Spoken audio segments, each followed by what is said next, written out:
నమస్తే welcome to V3 news లక్ష్యం సమాజేతం భూ సమస్యలను పరిష్కరించాలని ప్రభుత్వం చేపట్టిన ధర్నీ పోర్టల్ను రద్దు చేయాలని యువజన కాంగ్రెస్ రాష్ట్ర నేత కొర్ర రామసింగ్ నాయక్ డిమాండ్ చేశారు.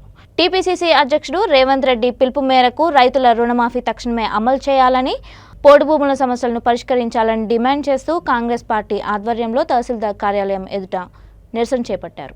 అనంతరం డిప్యూటీ తహసీల్దార్ ఉమాకు డిమాండ్లతో కూడిన మెమోరాండంను సమర్పించారు. ఈ కార్యక్రమంలో MPP Bhavani Pawan Kumar, vice MPP Yacharam Yadaiah Goud, మండల పార్టీ అధ్యక్షుడు అంగిరేకుల గోవర్ధన్, బ్లాక్ కాంగ్రెస్ అధ్యక్షుడు శ్రీనివాస్ యాదవ్, మండల వర్కింగ్ ప్రెసిడెంట్ గుండ్లపల్లి నర్సిరెడ్డి, జిల్లా కార్యదర్శి వెంకటయ్య గౌడ్, మాజీ ఎంపీపీ రవి, మాజీ జెడ్పీటీసీ హరినాయక్, కోఆప్షన్ సభ్యులు జహంగీర్, తిదేడు సర్పంచ్ జితేందర్ రెడ్డి, వింజమూరు తండా సర్పంచ్ బాలాసింగ్, నేతలు నాగభూషణం, ఖలీల్ బేగ్, ఎంపీటీసీలు కమలమ్మ దోతిరెడ్డి, సదానందం, వసంత్, సక్రునాయక్, నరసింహ, శ్రీనివాస్, శ్రీధర్ తదితరులు పాల్గొన్నారు. రాబోయే రోజుల్లో ఆత్మహత్యలు ఇప్పటికే ఆత్మహత్య చాలా మంది చేసుకుంటారు. ఇంకా రాబోయే రోజుల్లో కూడా ఈ భూ సమస్యల గురించి ఆత్మహత్య చేసిన పరిస్థితి వస్తుంది. ప్రభుత్వం నిర్లక్ష్యంగా ఉంటే ఎవరు ఏం చేసే పరిస్థితి లేకుండా అయిపోయింది.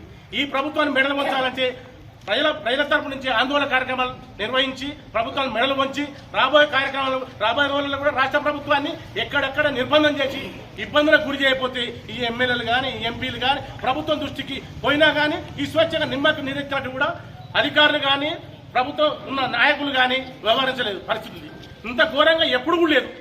ఇవాళ ఒక 10 గుంటల భూమి పోయిందంటే తప్పిపోయిందంటే ఎంఆర్ఓ ఖర్చు చేసిన నిరుపయోగం. దాదాపు 2 సంవత్సరాలకు ధరణి పోర్టల్ వచ్చి ఇప్పటిదాకా కూడా ఒక సమస్య కూడా పరిష్కరించిన పాపాన పోలే. మిస్సింగ్ అంటారు, ఆన్లైన్ మిస్సింగ్ అంటే పెట్టుకోవాలి. అసలు మిస్సింగ్ అనే సర్వే నెంబర్ వీళ్ళకి అసలు ఇప్పటిదాకా మిస్సింగ్ పెట్టుకునేది వచ్చింది. మిస్సింగ్ నా సర్వే నెంబర్ ఒక ఎకరం మిస్ అయిందంటే పెట్టుకోవడానికి ఆప్షన్ వచ్చింది. కానీ మన పేరు ఎక్కడానికి ఆప్షన్ ఇప్పటిదాకా ప్రభుత్వం నిర్ణయం లేదు. ఇలాంటి పరిస్థితులల్లో రాబోయే రోజుల్లో